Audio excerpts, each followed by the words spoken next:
Tonight on NewsWatch, after 3 months of protests, the streets of Kiev are quiet tonight. And look at what comes next in the Ukrainian revolution. Plus, slashing the military's budget. What big cuts could mean for American defense. And from Hollywood to the Holy Land, how some are heading to Israel to make movies. All this and more tonight on NewsWatch.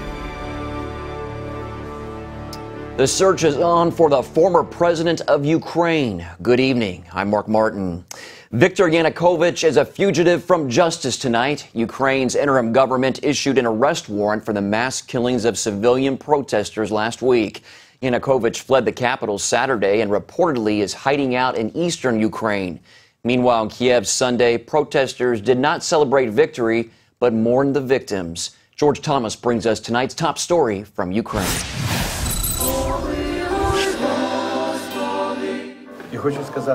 Many of you today probably feel the same as I do.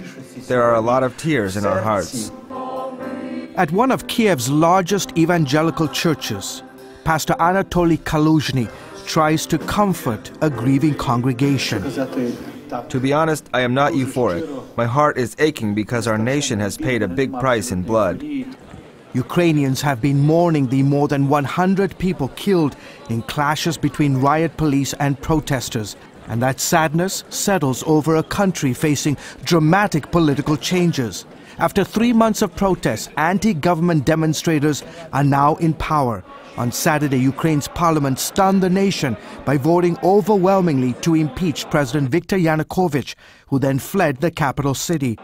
Hours later, members of parliament picked Alexander Turchinov, a prominent evangelical Christian, as interim president until new elections in May.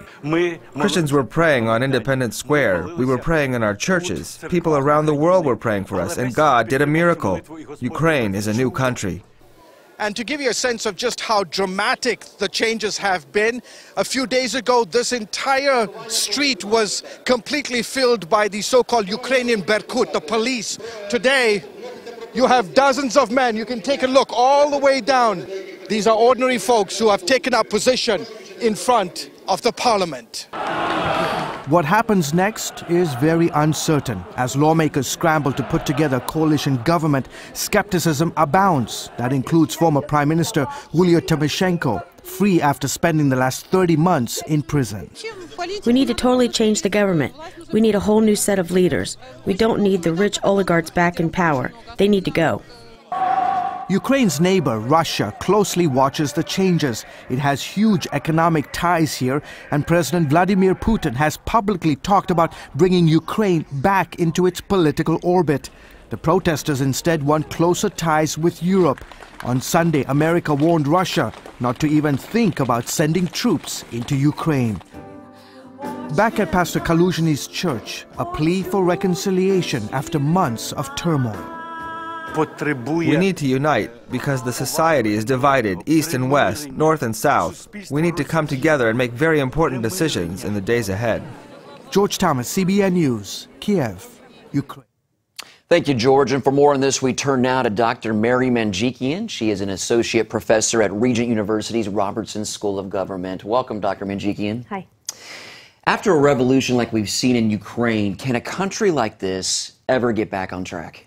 Well, you know, I think something that's really important to keep in mind is they're a very young democracy. They've only been around for 30 years.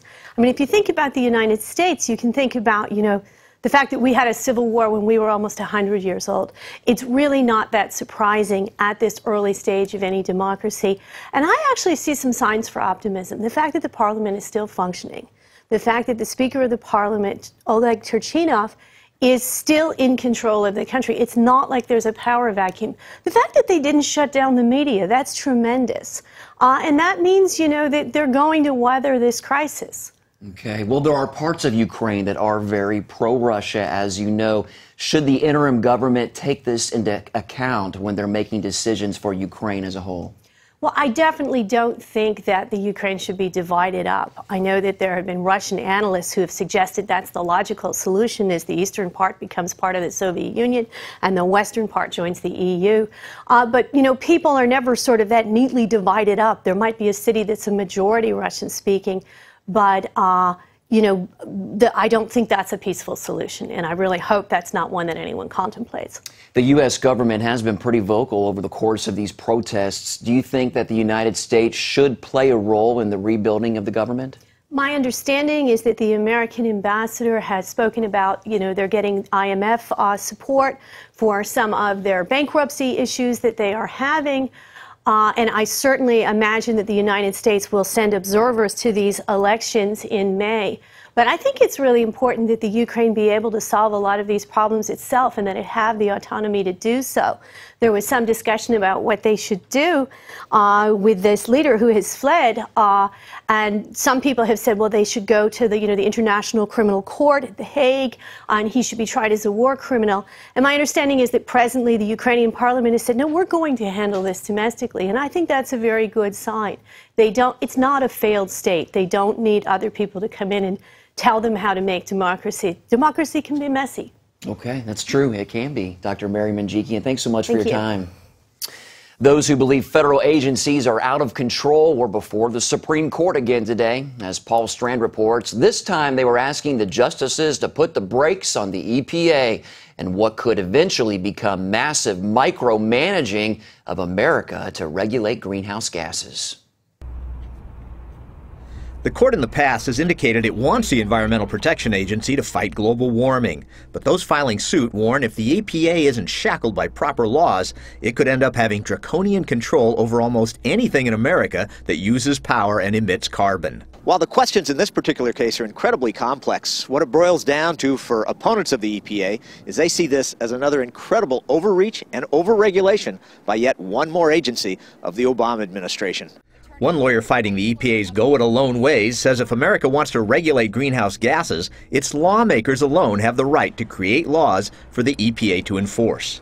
If this is an issue that needs to be addressed, Congress has the ability and authority to address it. If it is something that the Environmental Protection Agency has authority and discretion to address, they are welcome to address it. But you can't take authority where their authority hasn't been vested by Congress. But those friendlier to the EPA say this is a case of businesses that just don't want regulators trying to control their carbon emissions. Industry has sued against every action by this administration on any aspect of greenhouse gas regulation. There is nothing, it seems, that industry likes about any aspect of greenhouse regulation. That really is the backdrop. EPA opponents warn this is just another case of an out-of-control administration riding roughshod over its constitutional limits and making its own laws. We certainly have grievous concerns about the overregulation and the declaration of the President of the United States that he's going to use his pen and his phone to accomplish that which he is unable to accomplish through congressional action. The role of the President is to inform Congress and ask Congress to take action. Left to make up its own regulations, critics warn the EPA could someday decide to control carbon emissions by 6.1 million American sources, like schools, hospitals, and churches. Paul Strand, CBN News, the Supreme Court. A federal appeals court has ruled against the University of Notre Dame in a lawsuit over the Obamacare contraception mandate. Last year, Notre Dame filed suit claiming that forcing the university to offer birth control as part of its insurance plan violates the freedom of religion.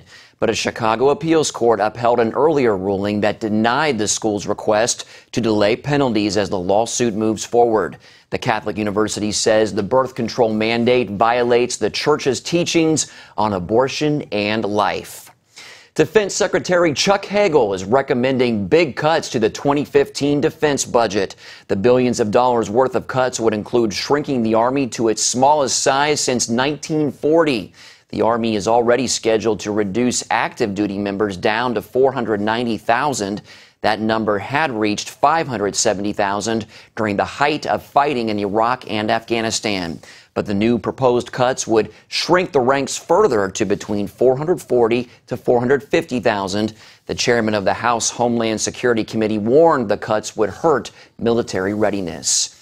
And Lou Celli is the legislative director of the American Legion. He joins us now from Washington with more. Lou, we know there is a need for a more balanced budget. Is cutting troop numbers the best way to go about it? The American Legion doesn't believe so, Mark.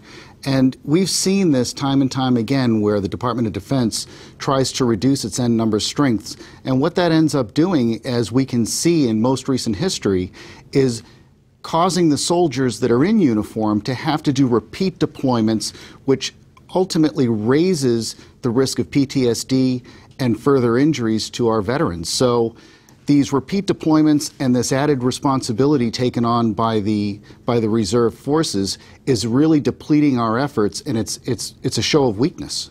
Do you think Congress will agree to Hagel's proposed cuts? You know, in an election year, I don't have a lot of hope for that, you know, because combined within the reduced end strength that Hagel is looking for, he's also talking about some across-the-board reduction in locations and posts. So if you have lawmakers that are going to be fighting for their districts and making sure that you still have what we'll call BRAC, if you still have posts in their districts, they're going to need soldiers to man them. How is America's military viewed around the world, would you say, and will military cuts hurt that view? You know, I think military cuts are always going to be perceived as a weakness by the folks that we call enemies. Terrorists are going to look at reduction in military force as a win for them and a possible opportunity to gain the upper hand. So the American Legion has always believed in a strong national defense. Hagel says the military needs to modernize. What are some ways America can stay ahead from a military standpoint, would you say? Well, all of the modernization in the world and the best equipment in the world needs to be manned. We have to have soldiers to man them. So maintaining a high level of soldier support, maintaining well-equipped soldiers, maintaining soldiers who are constantly trained and who are ready for the battlefield, that's going to be our strongest defense. Okay. Lucelli of the American Legion, thanks so much for your insight, sir. Thank you, Mark. Coming up, is Venezuela on the verge of a revolution? A look at the violent protests plaguing the country. The entire cabinet of Egypt's interim prime minister resigned today. The military-backed government group has been in power since July. But today, Prime Minister Hazem al-Babwali said they will step aside. The move opens the door for the nation's military chief to leave his defense minister's post and run for president. And many say that's what was behind the decision. It's not yet clear if al-Babwali will continue his role as interim prime minister. A national rebellion with major implications is raging in Venezuela. At least 12 people have been killed in protests there. Dale Hurd reports on what's behind the deadly demonstrations. It's been 13 straight days of violent clashes in Venezuela. On one side, pro-democracy forces, many of them students and the middle class. And on the other side, police and pro-government groups, Chavistas as they're called, followers of the party of anti-American President Hugo Chavez, who died of cancer last year. Why are so many Venezuelans fed up? A disastrous economy with soaring inflation and shortages of basic goods, a terrible crime wave, and political repression under Chavez's successor Nicolas Maduro. Venezuelans abroad are protesting against the government too, in Florida and California, and in Panama, where CBN's Chuck Holton talked to some of them. Here in Panama City, Panama, there are tens of thousands of Venezuelan expatriates, many of whom are here today, joining in solidarity with their countrymen back in Venezuela. Beyond all of the basic needs that we have in Venezuela, we just don't want communism in Venezuela. This is a matter of people trying to feed their kids, people being afraid of go out to the streets and being shot. I have my mother and brothers in Venezuela. They're having a very bad time over there. They're really horrified of what's happening over there. In Caracas, opposition leader Enrique Capriles told President Maduro, "I will not accept, nor will anyone here, that Venezuelans who think differently are fascists. Take those words and put them you-know-where." There has been growing concern over violent pro-government attacks on demonstrators. Leopoldo Lopez, the opposition politician accused by the government of instigating the demonstrations, is in jail.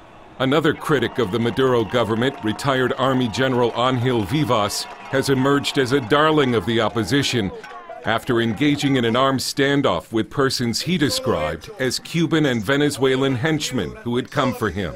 Some feel the tipping point in Venezuela will be when enough Chavistas lose faith in the government and join the opposition.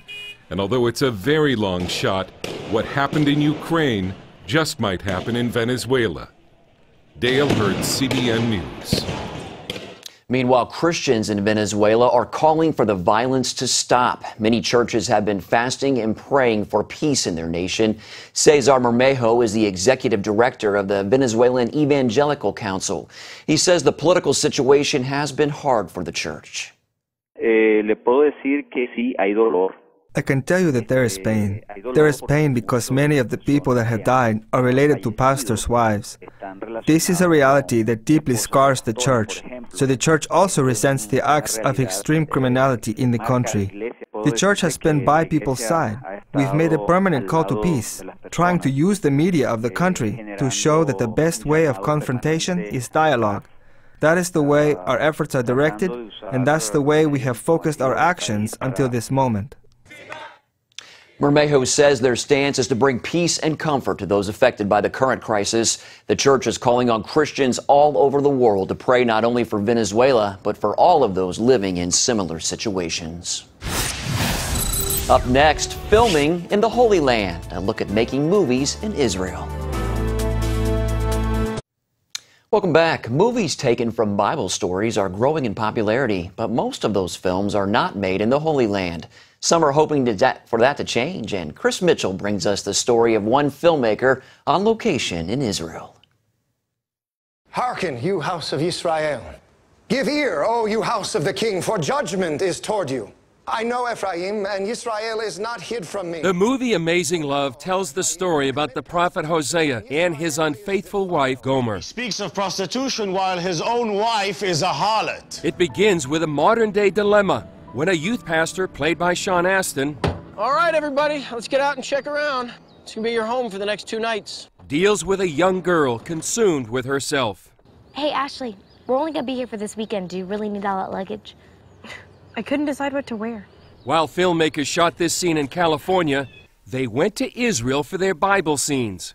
This film, Amazing Love, is being shot in the center of the modern-day city of Nazareth, and in a recreation of what Nazareth would have looked like 2,000 years ago, called Nazareth Village. Shooting here in the village, the sets speak for themselves. Really, the facility here to be able to shoot real stones and real mud, things that are built together by hand and hewn out of rock by guys with chisels that we meet, you know, and nothing here is not authentic. Everything here was made the same way it would have been 2,000 years ago. Kevin Downs, who starred in the movie Courageous, directed Amazing Love. When he first came to Israel, he started to dream. As a filmmaker, my mind started to spin, and I started thinking, man, could you shoot a movie here? Could you make a story here? Because it would be so impactful. Downs discovered the joy of making a movie in the land where Jesus walked. And so it actually was my life's passion. So when we shot our first shot on the shores of the Sea of Galilee, it was like 6:48 a.m. I remember the time. And I sat there, and a tear came down my cheek because I felt like it was a dream come true from now, I think, 19 years or so that I've been doing this. And it's like I'm now filming a movie, you know, right where Jesus walked, right in God's holy land. You know, the one line that just keeps coming to mind, I've heard over and over and over, is life-changing. Downs got help for the movie from Gary Beyer. Beyer and his wife Cindy started Writers Gathering, an organization to bring filmmakers and storytellers to Israel, what they call the cradle of creativity. We bring them here in hopes that we feed that well from which they write, or they will decide, I'm going to bring my film here and do that. And that has actually grown to the points to where writers now are bringing their films here. And this is a place where we host them here at Place of Stories. We'll scout for them. They'll shoot either along here in the Golan North Shore, or they'll go to Nazareth, to the old restored village of Nazareth. So it's a great place to capture a story. But what about the dangers of filming in Israel? It's strange at first when you think about shooting in Israel, because you read the news, or you think, you know, it must be high tension there, or it'd be this crazy place you wouldn't want to come to and be dealing with all this stuff, and it's really not that. From the moment I got off the plane, I was like, what's all the, you know, really? this is beautiful. Like, why didn't I come here on vacation, you know? Downs hopes to shoot another film in Israel and has a message for other filmmakers.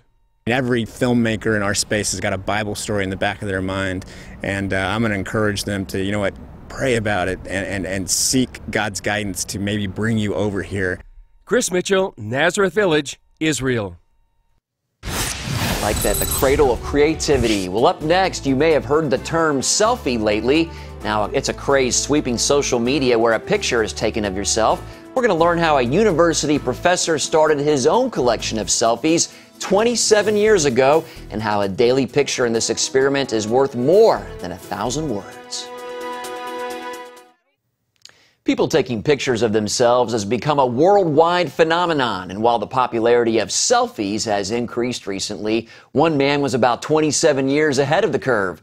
Carl Baden is a photography professor at Boston College. Back in 1987, he began taking pictures of himself every day. It's part of a project studying how a human face changes over time. Baden uses the same camera and same pose for every photo, and his goal is to keep everything the same to document how his skin ages. It is a project where I'm interested in what happens to my face and flesh over a period of time, which in this case is the better part of a lifetime. The original selfie, fascinating. Well, he says he plans to still continue to snap a daily selfie. Be interesting to find out his results. Well, that's all for this edition of NewsWatch. Thanks for watching. Have a great night.